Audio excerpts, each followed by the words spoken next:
Go ahead and hit that. So just some additional logistics. So first, we'll record today's session so colleagues can catch up at their own time if need be. Second, we'll try and monitor the chat during the presentation, so feel free to ask questions as they arise. We'll try to answer them to the best of our ability. Third, this is intended as a brief overview, so we'll have plenty of time at the end for Q&A and further discussion. So please, save it or jump right in. So we're happy to take up those questions and talk more beyond just what we're talking about today. Finally, the slide deck at the end has a QR code, which links to a feedback survey. So please feel free to click on that or to scan that with your phone and provide recommendations for further such orientations, especially how we can improve it for other groups. So with that, I'll go ahead and turn it over to Natalie to get it started. Great. Just a second to get this all shared.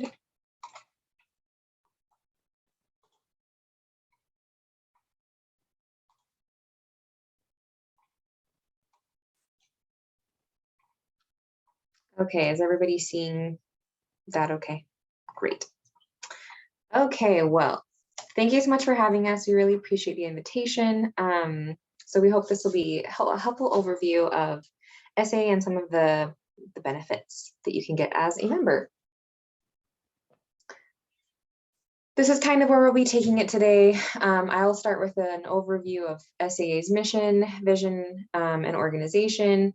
Daniel will go over SAA for you, your personal experience with SAA. Jasmine will then talk about some of our professional development opportunities, and then I will go over some additional resources. So first of all, our vision. The Society of American Archivists empowers archivists to achieve professional excellence and foster innovation to ensure the identification, preservation, understanding, and use of records of enduring value. And our mission, SAA is a vital community that promotes the value and diversity of archives and archivists and serves as a preeminent resource for the profession. So this is kind of a general overview of how SAA is organized. We have the large membership body here that's represented on the left. Membership elects council members who in turn appoint individuals to these various groups, and we'll go over what each of those groups are. And then additionally, membership creates various sections and student chapters that anybody is free to join or engage in at any time. So these are the different categories of appointed groups. So first of all, SAA Council. The SAA Council is the organization's governing body. So they're responsible for SAA's finances and growth, developing and implementing strategic priorities, providing overall leadership and direction for SAA and its component groups, and then building and coordinating relationships with other groups outside of SAA. Next, we have committees and boards. They are primarily developing resources for SAA members. Some current committees and boards include the editorial board for the different publications that SAA produces. And then we have committees for awards, education, public awareness, diversity, membership, standards, and developing the program for the annual meeting.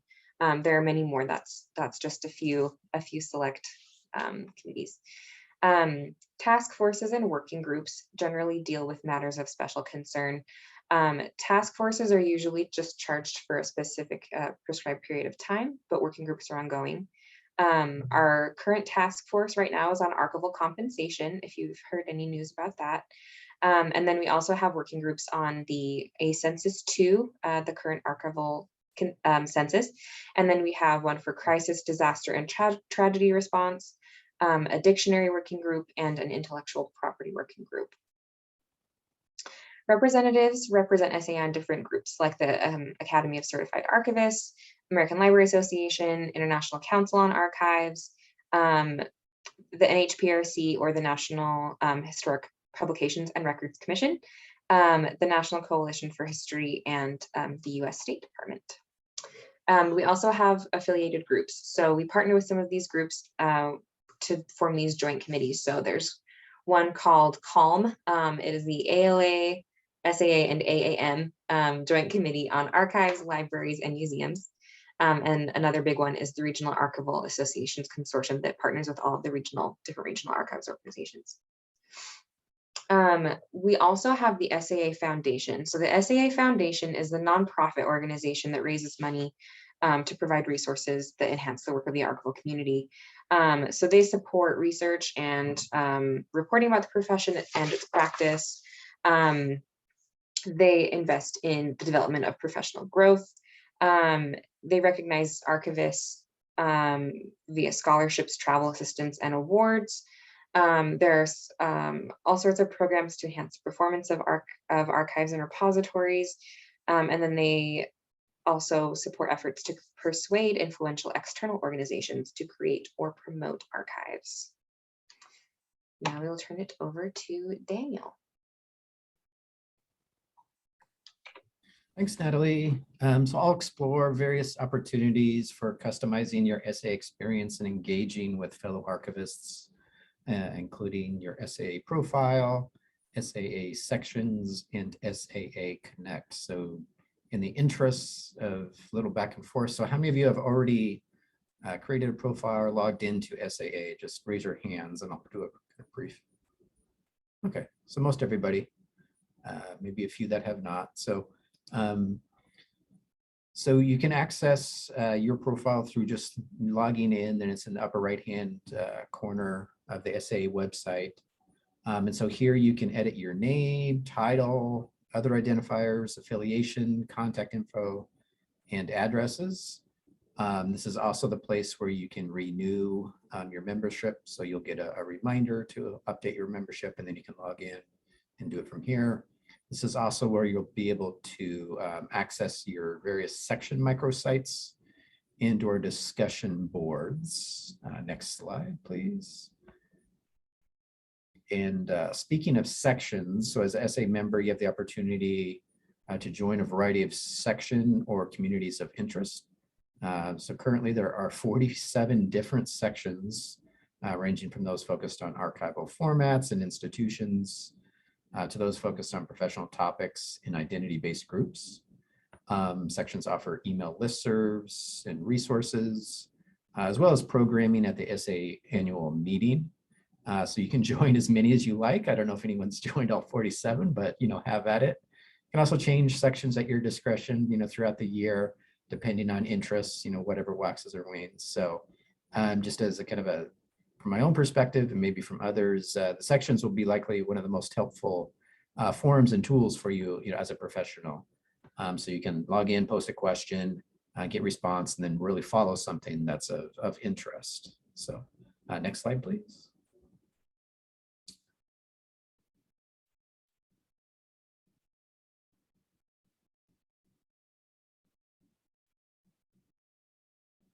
There we go. So one of the most popular or most spot on, probably already a member of, if not already, would be SNAP, or the Students and New Archives Professionals. So I encourage you to sign up if you haven't, because they specifically advocate for the needs of aspiring archivists, students, interns, and early career professionals by providing a forum to share their questions and learn from others in the profession. So from the SNAP microsite, you can follow developments in the field or of interest to early career and students. You can attend webinars, which are very helpful, access targeted resources, and even submit project proposals, which is a relatively new opportunity. So I encourage you to definitely sign up and follow or join SNAP and follow their various ongoing training, and certainly if you're interested in project proposals. Next slide, please. SAA Connect is a portal for discussion and collaboration.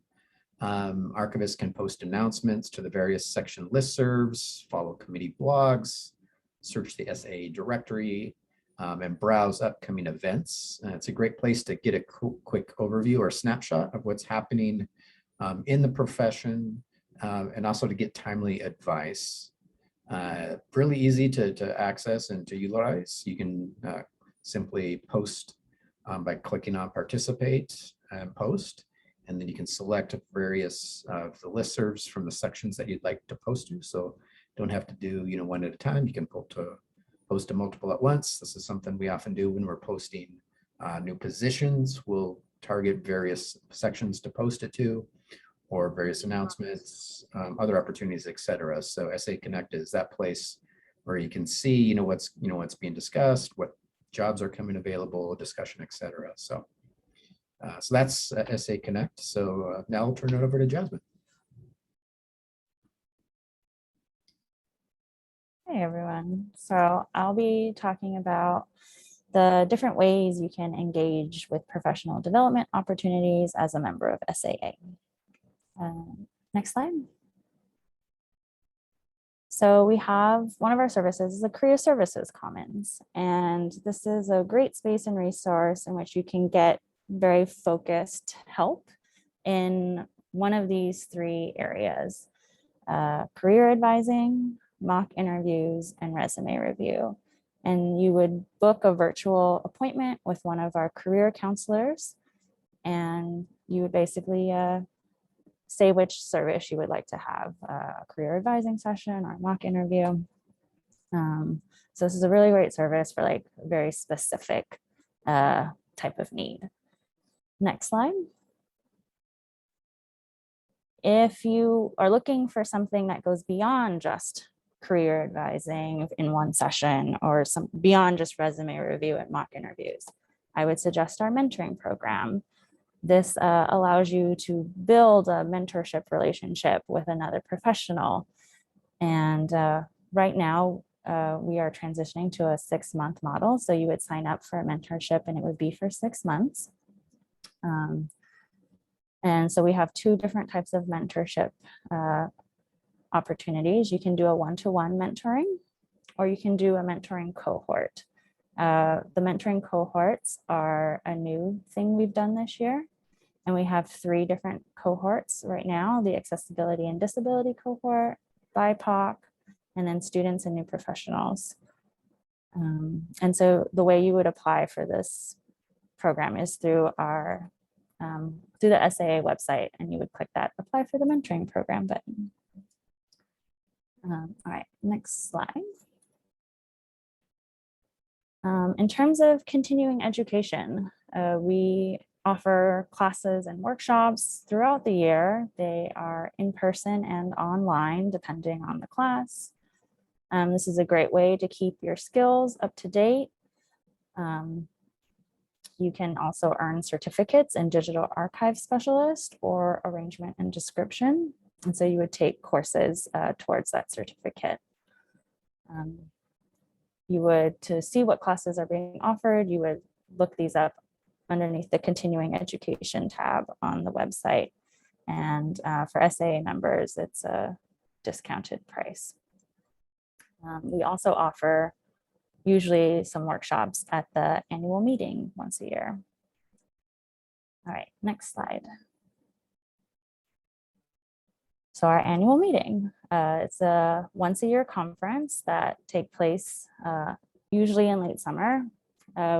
We rotate what cities it takes place in. Next year, it's going to be in Boston, and it will probably be a hybrid conference, so some options for in-person or remote. The conference is a great opportunity to network with other professionals, see what's being discussed in the archives community. Again, you can take workshops, there's education sessions. And there's this great program at the conference. It's called the Navigator Program, and it's designed for new or first-time meeting attendees. And you are matched with another attendee at the conference who has a little more experience, and they sort of help you navigate the conference. They help you choose what sessions you might be interested in. They help facilitate networking with other attendees. So I definitely recommend signing up for this program. You can usually sign up like a month or 2 in advance of the conference, and it's a great way to help you like ease yourself into a conference if you've never been before. And now we're going to transition to resources. Wonderful. So now I'd like to show you some resources available to you as a member of SAA. So for general news, the homepage at archivists.org is a great place to start. For all members, there's also a bi-weekly newsletter that's emailed out called In the Loop. That has information about articles related to archives or job postings, applications to volunteer for one of those appointed groups. All sorts of things will be emailed out regularly in that biweekly newsletter. You can also follow SAA on social media on those platforms. SAA also produces 2 publications regularly. First of all, Archival Outlook is our bi-monthly magazine, and you have digital access back to every issue back to 1971 with your membership. The American Archivist is our semi-annual journal, and with your membership, you can access every issue back to 1938. And those are great resources, also good opportunities for you to explore publishing your own content about your own projects. Archival Outlook often has fun articles about different projects, sometimes grant funded, all sorts of fun things. The American Archivist is more the scholarly journal about archival theory and commentary and things like that. Your membership will also give you a discount in our bookstore. We have all sorts of great publications available there. And then one of my favorite things is the standards portal. So these are a compilation of best practices and standards on all of these different topics. So if you are looking into archival education and you need information about resources, best practices for teaching archives courses, there's a whole section on education, a lot of great things with outreach and exhibitions. Yeah, really, really great resources compiled here. We also have the SAA Dictionary, and you can sign up to receive the word of the week in your email. It's always a fun thing in my inbox. That's just kind of a fun way to learn a little bit and stay engaged. And then we also have a podcast and a couple of blogs produced by SAA. So the Archives in Context podcast is a lot of fun. It goes behind the scenes, gives you a look at archival institutions and the people behind them. And then there are 2 additional blogs I wanted to highlight. First of all is Archives Aware, and that blog is managed by the Committee on Public Awareness, and then the SAA membership blog, which is hosted by the membership committee. And our primary goal with that is to share the work of the key contacts, career development, and mentoring programs. So that's a really fun way to see a little behind the scenes into one of the committees with SAA and some of our outreach efforts.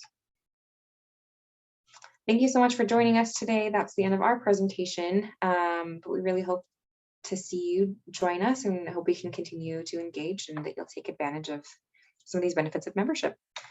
So now we will open it up to any questions. Great, thank you so much. That was really informative. I have a first question to start it off with the mentoring program, and I guess this would also be kind of with the continuing education certificates. Is there a timeline? You mentioned like an application for the mentor program. Is there a timeline where we should be aware of, or is it kind of a rolling application for these things? As of right now, it's just a rolling application, so you can apply at any time. Yeah.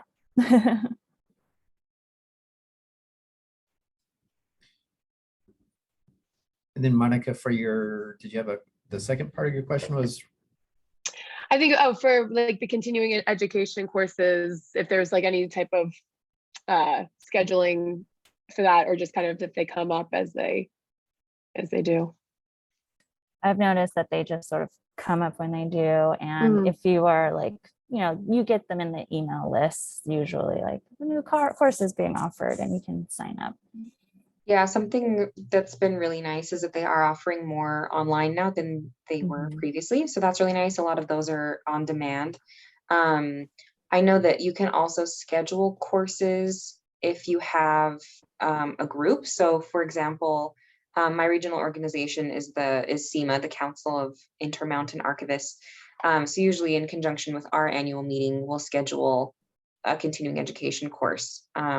So in that case, they would sometimes have a representative from SAA come to us in Utah to teach one of the courses. So there are a few different options. You can have somebody come to you for a group, or look for something on demand, or you can travel when a group announces that they're hosting something. So Oh, cool. Okay, great. Thank you. And I think just like one follow-up. So I know for like some of the like accreditation, there are exams, and I believe those are maybe annual. I don't know if they've changed the timing on those. Anyone? each course usually has an exam that you just take on your own, and then the arrangement and description certificate does not have a comprehensive exam. That one, as soon as you finish your course, at least last I heard, as soon as you finish your coursework, you're granted that certificate. But the digital archive specialist, I can't remember if it's annually or semi-annually, but that is a comprehensive exam that's offered, yeah, just once or twice a year. And same for CA and recertification. And those courses are usually paid. Am I correct? Yeah. I think No. sometimes there's free sort of like, they're usually more like they're not courses, they're just sort of like presentations, if I remember correctly. Yeah, every once in a while there will be a free one. I can't remember. There have been some recently that they posted as free. I think there were some on salary negotiation or something that I saw Yeah. on In the Loop. Yeah. I have another question about the certificates. So what sort of how do those certificates and it's okay if you can't answer these questions. How do those certificates sort of help archivists who, in their career? I can think of two kinds of archivists: an archivist who's already employed, who has a reason to get a certificate, through the SAA, and then someone like who's unemployed, who's maybe fresh out of school, looking for a job. So how is a certificate helpful?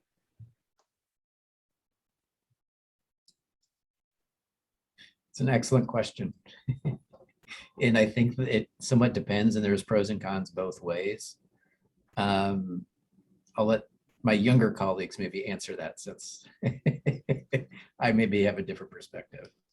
I think so. I have both the arrangement and description and DAS certificates. For me, honestly, I don't know if I would have pursued them if I hadn't been partially, if it hadn't been partially paid for by my employer. I just, based on people that I've interacted with, I think I think I see a lot of value in maybe if your MLS program was more generalized and you wanted more archive specific experience. I think that can add a lot of good background in archives if you didn't maybe get that in your master's program. And then with the DAS certificate, the digital archives specialist, I think that one does have a lot of really good technical knowledge if you're pursuing more that realm of work. So that's just kind of my hot take on that. Yeah, I would agree with Natalie. I personally haven't taken any, I don't have any certificates. I haven't done any of the arrangement and description courses just because I felt like I got plenty of that through my MLIS program and through my internships. However, I have taken a couple of the DAS courses. I'm not actively pursuing a certificate. I just thought a couple of the courses would be very relevant to the type of work I do. I don't do a lot of digital archiving, but since I am the accessioning archivist, I do work with digital materials when they come in. So just having some basic knowledge I found helpful because I didn't get that when I was in school. So yeah, it really is just like personal preference. And I wouldn't have taken the classes unless my employer paid for it either. So yeah. And, you know, as a student, I'll just say it's good to have something to set yourself apart, right? And Natalie mentioned, you know, if the program, I know my program was pretty basic at the time. And, you know, I took a lot of tech classes, you know, beyond that, which I think, you know, got me in the door. So I think the DAS maybe above others would be something that I would recommend. And then the sort of, sometimes it's very rarely that you'll see, maybe in certain positions, maybe records management, you want that certified records management. So that's even another one. But rarely, but sometimes there is like a requirement for one of the certifications, but maybe it's more, you know, position focused. I'll just jump in, and I was on a webinar many months ago about certification, and the people that were on the call basically said that their recommendation was that a lot of the certifications are really for people coming into archives from other adjacent fields, like historians or something, who don't go through an MLIS program. That's first and foremost. Second is that kind of area of specializations that you mentioned. You know, you want to be a digital archivist, so you're going to go into, you know, get that certification. And then thirdly is a lot of refresher, because a lot of the stuff changes so quickly, especially digital. So that was the recommendation from this call I was on. And I cannot remember the name of the website, but there actually is a scholarship out there for some of the SAA certifications. It's very competitive. It's hard to find. I can't even think about where I have it in my notes. If I find it, I'll send it to Monica. But there is a scholarship to take a certification course with SAA. So if your employer doesn't do it, you could actually have it paid for that way. I'll just find that link though, for I promise. Thank you. Yeah, I completely agree with those three cases. Yeah. I had a question about the mentoring and the resume review. I did that early on as I was starting out, because I was having trouble thinking about what area I really wanted to specialize in. And since that time, it's changed quite a bit for me, especially with COVID and everything else going on. And I'm wondering, is it, would it be too piggish if I go back and do another mentoring, or is there any time limit on it, or like, or a number of times you can do it, or just go for it? Like, what's the recommendation for you guys? I don't think there's a time limit, right, Daniel? Like you can apply it multiple times.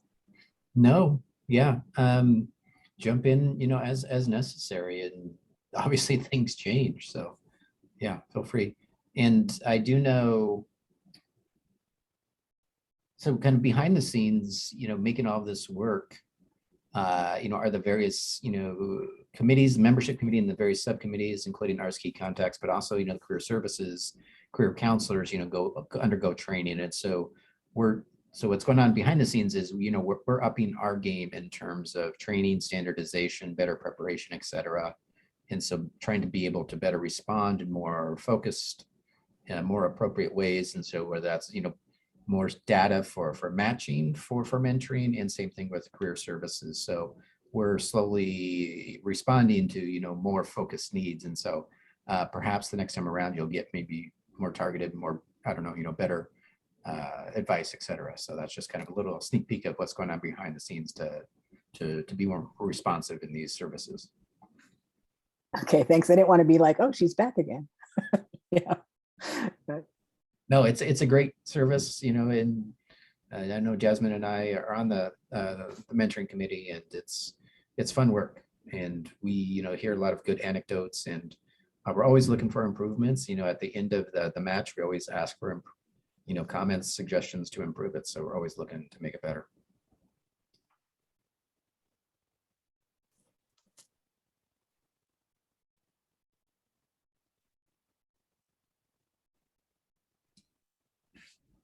Other questions? Not necessarily maybe about SAA, but other questions that maybe come to mind as new professionals?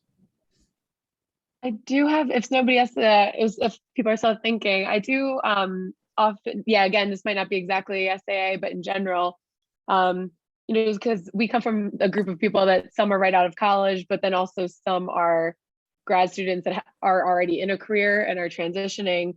And so the topic of like getting experience before applying for a job often comes up for people who have, you know, a regular 9 to 5 and can't really do a part-time internship or things like that. How do you recommend approaching maybe an archive to volunteer for maybe over the weekends or something like that, like a way to get experience when time is really tight and you're in this transition period?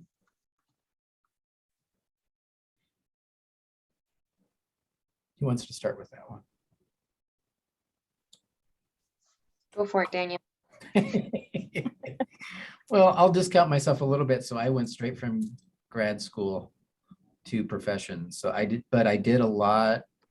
So I think what was very helpful for me, so during grad school, I had an internship at the Wisconsin Historical Society. And maybe others will agree, but you really that you learn by doing. And so that experience, as you're getting at, is really key. And wherever you're at, you're going to learn the complexities, and more often than not, how to do more with less. And occasionally, kind of work your way up and get to some of that, advanced training that'll really be key. But yeah, I definitely agree that having that experience, actually, doing archival work is really important, because I think, put yourself that kind of in the shoes of an employer, the theory is great. And again, what we're looking for is what separates you from somebody else. Always be thinking about that, whether it be internships, volunteer opportunities, whatever, because there's a lot of, programs throughout the nation. There are a lot of graduates. And so always be thinking about, what can separate you. And often in this case, it's that experience, because employers, look favorably on that. So they don't want to train or retrain or, build up. So they often want someone who can hit the ground running, and having that experience is great. At the same time, I think, and I'll just kind of throw this out there, we're also rethinking how we recruit entry-level positions. So I think also in the field, maybe because there is such a, there's such an oversupply, we often, take someone at a higher level when we're really kind of, it's posted as something lower. So I think ethically, we're trying to be better about that. So one thing that we're doing, so when we offer it as an entry level, we mean it's entry level. So it's, little to no experience. So that's kind of another thing that you'll learn kind of through the grapevine, et cetera. What someone's posting and what they get, can be a little different. So again, another kind of sneak peek behind the scenes of how we as a profession and institutions are trying to address discrepancies in how we post things, that we're assigning salaries, et cetera, and that we're recruiting entry level when we say so. I know that was a concern of mine when I was in school, like getting that experience. And so, and I had to work a full-time job as well. I managed to find like a very short gig where I was able to like catalog leaves. And I say catalog, it was really just entering like basic metadata for these digitized images into a digital archive for God, I don't even remember the name of the company anymore, but it was like a very small private company. And it was just like a chill job I could do any time of day. And so I would usually do it when I was working a desk shift in the building I was living in. And it just, I'm just sitting at a desk. And so that was like cataloging metadata experience that I could put on my resume, but nicely fit into my schedule. So I would suggest maybe like a digital internship or job, virtual. That's a good way for like opportunities when you have to also work your regular full-time job. And then also, if your program offers the ability to do an internship that counts as a class, I would recommend that, because I would always take that option, because then I was getting experience, but also getting class credit. So I didn't have to take other classes. I have a question that builds on this, I think what Daniel started with, addressing us as sort of new, young, emerging professionals. And as archivists who've been working as archivists for some time, what would you recommend to us in terms of what direction do you see archives going in? where do you kind of see the profession in 10 years from now? Assuming a lot of us will be, doing this job for a while. Obviously, the first thing that's going to come to mind is the word digital. But if you could maybe speak a little bit about that so we can kind of start thinking about learning those things now while we're still in school.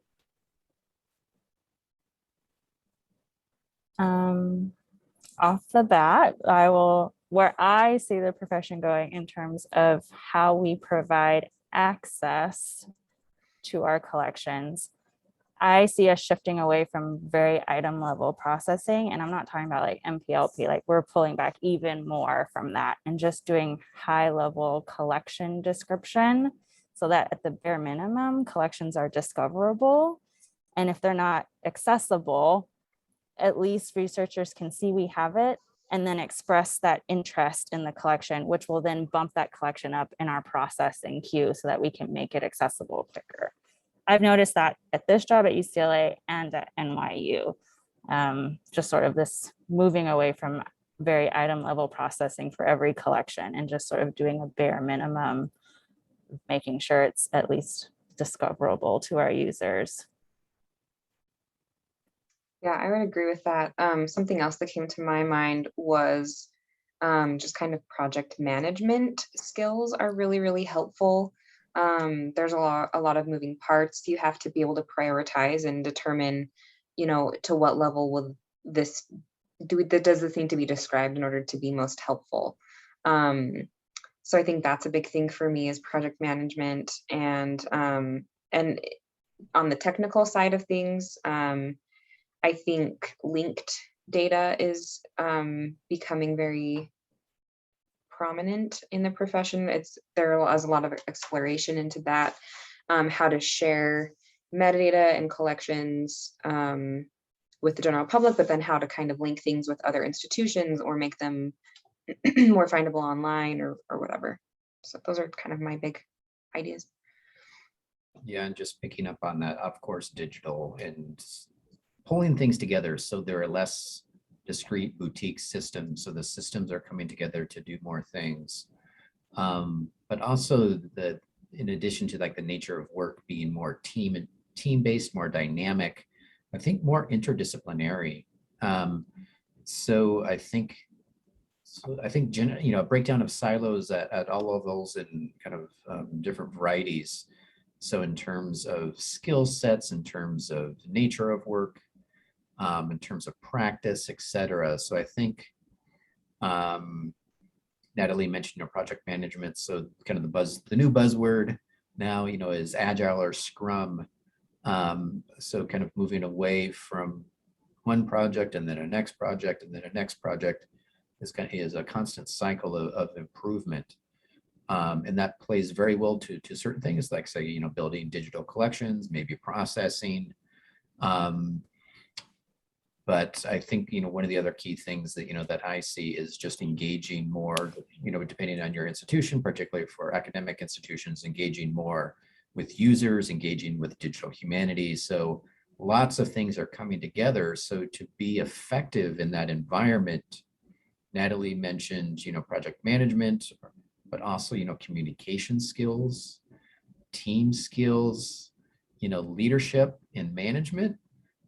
So the other thing, you really don't learn how to manage in library school. Apologies to any of you who maybe love your management class, but you really only learn to manage by doing. And often it's a lengthy process. So again, I think, learning those leadership skills, how to build a team, how to create an effective team, and then, how to collaboratively work, I think, are other key skills, because increasingly we can't do it on our own. We need IT, we need, students and faculty, we need users.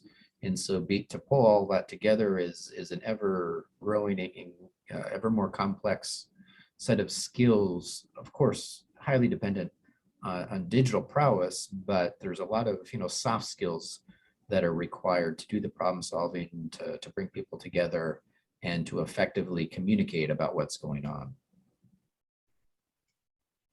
Thanks very much. That was great. Everybody.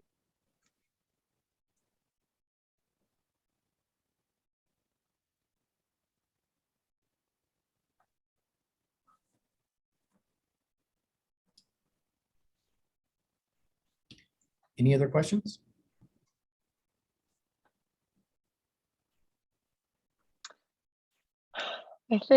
I mean, I am certainly digesting everything, but that's all really helpful for me. Much appreciated. Yeah, if anyone else has any questions or anything, good. I think we're good on our end. Awesome. Here we have our contact information for the three of us. If any of you would like to reach out, we are more than happy to continue the conversation. So leave that up for just a second. And then there is a QR code for this survey. If you would not mind filling that out, that would be very helpful for us.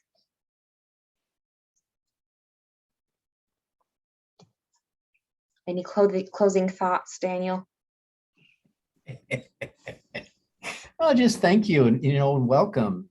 It's I don't know, I think we all get into this because, we're passionate about it, right? It's doing good. And, we're doing, positive work, having an impact on the world. So yeah, thank you and congratulations and carry on the torch. Thank you. Thanks so much. Thanks. We'll see you. Thanks, everybody. Thanks.